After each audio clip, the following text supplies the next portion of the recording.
본인이 병원 모시고 다니면서 병원비도 쓰겠다고 했다. 인출되거나 본인한테로 이체되거나 아니면 본인의 생활비로 사용이 되었고요. 부동산도 본인 앞으로 이제 또 증여가 돼버린 거죠. 그래서 어머님이 다 모두 다른 사람 줬다더라 뭐 이렇게 이제 주장을 하셨었는데,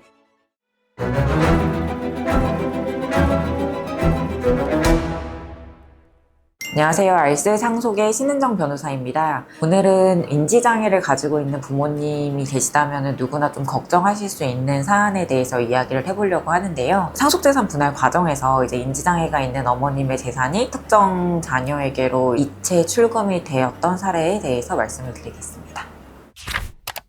먼저 이 사건 같은 경우에는요, 어머님이 뇌경색으로 인해서 중증 인지장애가 있으셨어요. 그래서 뇌경색으로 쓰러지셨기 때문에 현마비가 있으셔서 거동도 어려우셨고 인지 능력에도 문제가 있으셔서 본인이 재산관리나 이런 것들을 하시는 게 불가능하신 상황이었거든요. 이 의뢰인이 제 사무실에 왔을 때는 어머님이 돌아가시고 난 다음에 오셨었어요. 그래서 말씀을 해주시기를 내 여동생이 엄마를 간병을 한다고 해서 믿고 맡겼다. 엄마 집에 왕래를 하면서 체크카드나 뭐 도장이나 이런 것들을 관리하면서 간병인한테 급여도 주고 실제로 본인이 병원 모시고 다니면서 병원비도 쓰겠다고 했다. 근데 돌아가시고 나서 사망신고를 하고 원수 완심상속 서비스를 해봤더니 내가 알고 있었던 어머니 재산이 돌아가시기 불과 한 3, 4년 전까지만 해도 10억 이상이 있었는데 계좌에 꼴랑 200~300만 원밖에 남아있지 않더라. 그래서 거래 내역을 떼봤더니 여동생이 체크카드나 뭐 이런 것들을 가지고 대략 뭐 한 10억 이상의 돈들이 인출되거나 본인한테로 이체되거나 아니면 본인의 생활비로 사용이 되었고요. 어머니 명의의 부동산이 있었어요. 그래서 그 부동산도 본인 앞으로 이제 또 증여가 돼버린 거죠. 그래서 어머니 재산은 남아있는 게 없는데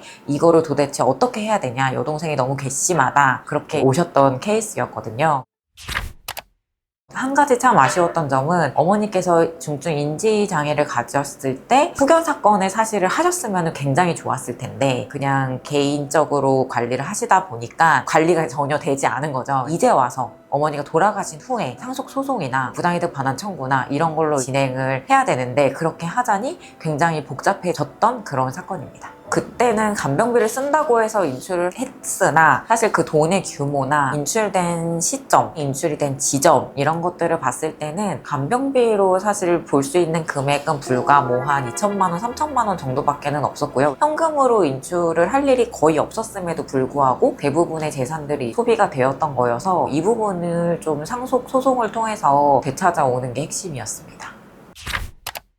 어디서 보셨는지는 모르겠는데 체크카드 같은 걸로 100만 원 단위로 이제 최대 인출 한도만큼을 ATM기에서 뽑으시는 분들이 있어요. 그러면은 현금으로 인출했다라고까지 나오고 어느 지점에서 인출했는지까지는 나오는데 그 돈을 사실 누가 인출했는지, 인출되어서 어디로 갔는지 이런 것들은 사실 거래 내역만으로 확인하는 거는 불가능하거든요. 바깥 출입을 못 하시는 상태였다라는 것도 이제 저희가 입증을 해서 어머님이 인출한 게 아니다라는 거를 인출된 은행 지점이나 이런 거를 통해서 입증을 좀 했어야 됐고요. 일단은 1단계 고액까지 이제 입증을 하고 두 번째는 그럼 그 여동생이 그걸 인출을 해서 본인이 가져갔다라는 것까지 입증을 해야 되거든요. 그러면은 간혹 어머니 갖다 드렸다고 약간 이렇게 또 주장하시는 분들도 있기 때문에 모든 금액은 아니지만 어쨌든 여동생이 가져갔을 거라고 어느 정도는 입증을 저희도 해야 돼서 여동생 계좌 혹은 그 돈이 들어갔을 것이라고 추정되는 뭐 가족의 계좌 이런 것들을 다 뒤져가지고 그 돈이 뭐 어떻게 사용됐는지 다 이제 금융거래 정보 신청을 해가지고 확인을 하거든요. 그래서 그렇게 이제 저희가 좀 현금 인출에 대한 부분을 많이 입증을 했습니다.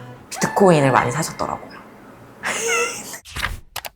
그 여동생 측에서는 본인이 이 돈을 가져가지 않았다라고 말씀을 하셨어요. 인출은 하되 다 뭐 어머님을 위한 비용으로 사용을 했거나 아니면 어머니를 갖다 드렸다. 그래서 어머님이 다 모두 다른 사람 줬다더라. 뭐 이렇게 이제 주장을 하셨었는데 금융거래 정보 제출명령 신청을 해서 확인을 좀 많이 해가지고요. 이 부분은 이제 여동생이 증여받았다라고 인정이 많이 돼서 유류분 반환 청구를 해서 유류분으로 일정 금액을 많이 돌려받았습니다. 저희가 유류분 같은 경우에는 본인의 법정 지분의 2분의 1 정도니까요. 뭐 이분이 원래 이제 받으셔야 되는 빚보다는 사실 대폭 줄기는 해요. 근데 현금 인출이나 이런 것들이 확인이 안 됐으면 사실 하나도 이제 받지 못하셨던 상황이었는데 그래도 이분 같은 경우에는 그래도 한 3억 가까이는 유류분 반환으로 찾아오셨습니다. 특정 자녀가 이제 간병을 했다고 하더라도 그 간병비 자체가 그 자녀가 주장하는 금액만큼이 다 인정이 되는 것은 아니고요. 저희가 이런 사건에서는 실제로 이제 간병비로 인정될 만한 금액들을 다 추려가지고 제외시키고 이제 본인의 증여분으로 인정을 받아서 유류분 반환 청구를 할 수가 있기 때문에요. 뭐 현금 인출이 있다고 하더라도 뭐 이게 입증이 어려우니까 안 되지 않을까라고 이제 고민하지 마시고 저희 사무실에 오셔가지고 상담을 받고 이제 진행을 해보시면 유류분 반환 청구나 이런 거에 크게 도움이 되실 것 같습니다. 구독과 좋아요 눌러주시고요. 궁금하신 부분이 있으시면 댓글 달아주세요.